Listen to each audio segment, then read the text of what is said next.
Bonjour. Vous serez bientôt plongé dans une belle histoire. Une histoire qui raconte de grandes et de petites choses et qui témoigne de notre passé.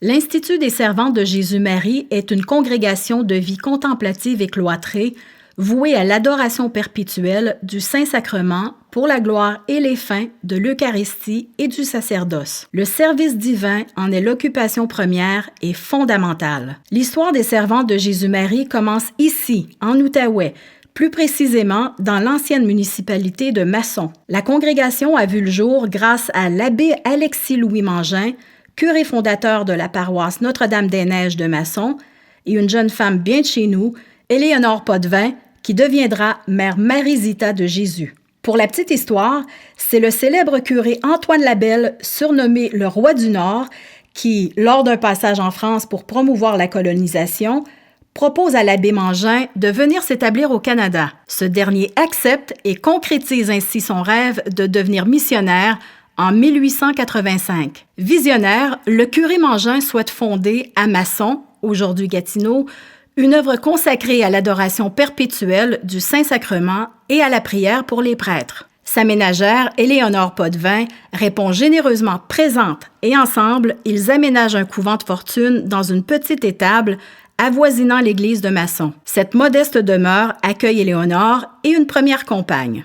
La congrégation des Servantes de Jésus-Marie sera officiellement fondée en 1895 lors de la vêture officielle des Premières Sœurs. Malgré l'extrême pauvreté de la congrégation, les postulantes se présentent. On délaisse l'étable pour un sobre couvent, toujours à Masson, jusqu'en 1898. Cette année-là, la jeune communauté déménage ses pénates à Aylmer. Ce site s'avère inadéquat et il faut encore plier bagages. Les religieuses s'installent rue Laurier à Hall en 1902. Cette résidence sera la maison mère pendant près de 120 ans et un lieu de référence dans la communauté.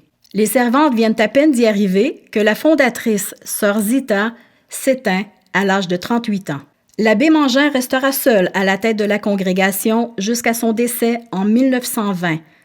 La grippe espagnole l'emporte à 63 ans. Il aura eu le temps de consolider son œuvre et de fonder le monastère de Rimouski. Après son départ, la communauté continue de s'agrandir et de se solidifier. Les appelés à la vocation sont nombreuses. Cette éloquente histoire est aussi celle de générations de fidèles servantes de Jésus-Marie, consacrées au service divin dans leurs couvents de Masson, Aylmer, Hall-Gatineau, Rimouski, Cap-de-la-Madeleine, Shawinigan, Longueuil, Rouen et Moonbeam dans le nord de l'Ontario. La vie au sein de la communauté est consacrée à l'adoration. Selon un horaire rigoureux, les servantes assurent une présence permanente, 24 heures par jour, 7 jours par semaine, devant l'ostensoir qui porte le Saint-Sacrement. Malgré leur pauvreté, les membres de la communauté sont autosuffisantes. Elles font certes appel à la générosité de la population, mais elles travaillent à la fabrication d'hosties, des cartes de vœux,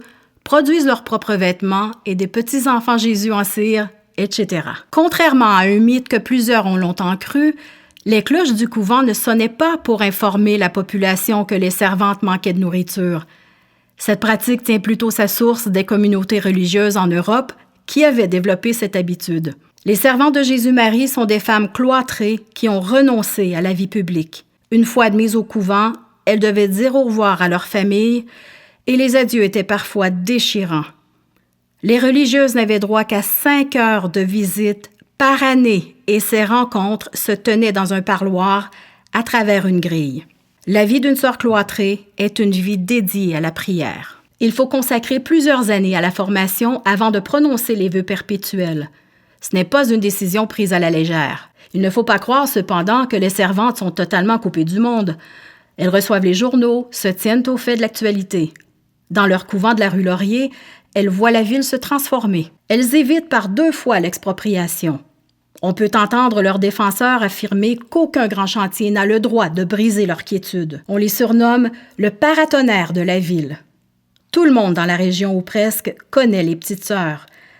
Leur présence bienveillante est rassurante. Nombreux sont ceux qui peuvent raconter un moment où ils se sont présentés à l'accueil du couvent pour y déposer une intention de prière, confier un chagrin et recevoir des retailles d'hosties entendre la messe ou tout simplement se recueillir dans le très grand silence. En 1984, le pape Jean-Paul II entreprend une importante visite pastorale au Canada. Le 19 septembre, il s'arrête au couvent et y préside la messe. Cette rencontre demeure à ce jour un moment marquant dans l'histoire des religieuses. La Congrégation des servantes de Jésus-Marie est née ici, en Outaouais, un fait unique pour une congrégation de religieuses cloîtrées. Au mi-temps du 20e siècle, les postulantes se font de moins en moins nombreuses et les autres maisons de la congrégation ferment l'une après l'autre. Aujourd'hui, en 2023, même si la maison mère de la rue Laurier a été vendue et qu'elles ont déménagé, les petites sœurs toujours vivantes poursuivent leur mission et leur adoration. Nous espérons que cette histoire vous a plu. N'hésitez pas à vous brancher sur notre site afin d'en savoir davantage. Bonne journée!